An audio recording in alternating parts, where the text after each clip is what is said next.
आज की कहानी गुमनाम एक्सप्रेस। कलमधारी पायल, कंठशिल्पी मैं यानी कि सिया घोष। ये कहानी एक सच्ची घटना पे आधारित कहानी है। बहुत दिनों बाद रीक गांव लौट रहा है। उसका गांव बांग्लादेश के चट्टग्राम में है। वो ढाका शहर के एक प्राइवेट फर्म में अकाउंटेंट के तौर पे नौकरी करता है। घर पे माँ के अलावा उसका और कोई नहीं है, लेकिन माँ रहती है गांव के घर पर। रीक की जब 8 साल उम्र थी तभी उसके पिताजी स्वर्ग सिधार गए। वही कष्ट सहकर उसके माँ ने उसका पालन पोषण किया था। रात के तभी 12 बजे हैं। रिक बस काउंटर के सामने खड़े होकर बस के लिए इंतजार कर रहा है। अभी तक उसकी बस स्टैंड पर नहीं पहुंची है। टिकट काउंटर के आसपास भी कोई नहीं है और रात के 12 बजे लोग ना होना ही स्वाभाविक है। रॉकी ने सोचा तो था दिन के समय ही घर के लिए रवाना होगा। ऑफिस के काम के चक्कर में उसे रात हो गई और खुद ही खुद को मन ही मन डांट रहा था रॉकी। ये सब सोचते सोचते ही उसकी बस आ गई। काउंटर के आदमी ने उसको उसका बस दिखा दिया। वो बस के सामने जाके खड़ा हो गया। उसकी नजर गई बस के नाम के ऊपर। बड़ा ही अजीब नाम है, गुमनाम एक्सप्रेस। उसके बाद रॉकी कुछ सोचने लगा।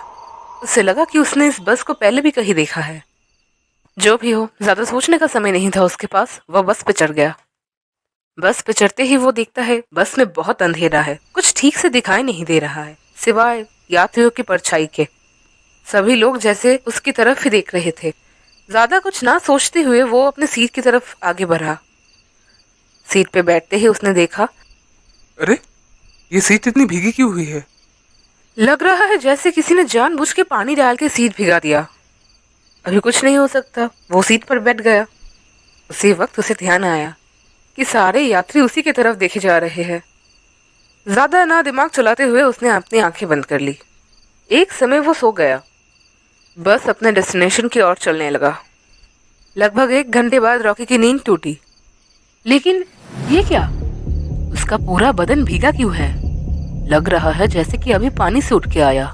उसे कुछ भी समझ में नहीं आ रहा है। उसे और भी हैरानी हुई जब उसने देखा सारी यात्रियों की एक ही हालत है। सभी लोग भीगे हुए हैं। क्या हो रहा है इस बस में? उसे कुछ भी समझ में नहीं आता है।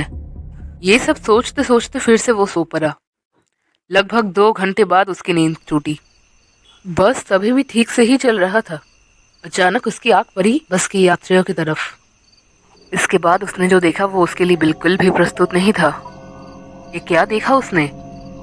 बस यात्रियों के शरीर से जैसे पानी की लहर आ रही है। ऐसा लग रहा है उनके शरीर से उनकी चमड़ी निकल रही है और वो सारे यात्री रॉकी की तरफ एक दृष्टि से देख रहे हैं। डर के मारे रॉकी के गले से आवाज भी नहीं निकलती है। ऐसा लग रहा है जैसे उसके शरीर को किसी ने वश में कर लिया है।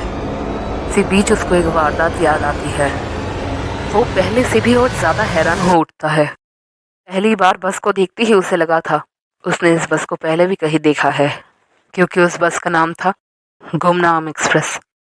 2 महीने पहले 35 यात्रियों को लेकर चट्टग्राम की तरफ जाते वक्त जिस बस का एक्सीडेंट हुआ था और नदी में गिर गया, ये वही गुमनाम एक्सप्रेस है। न्यूज़पेपर में बड़े ही अच्छे से रॉकी ने ये खबर पढ़ी थी। इन सब चीजों के बीच ये सारी बातें याद आते ही रॉकी और भी ज्यादा पत्थर हो जाता है डर के मारे। ये कैसे संभव है?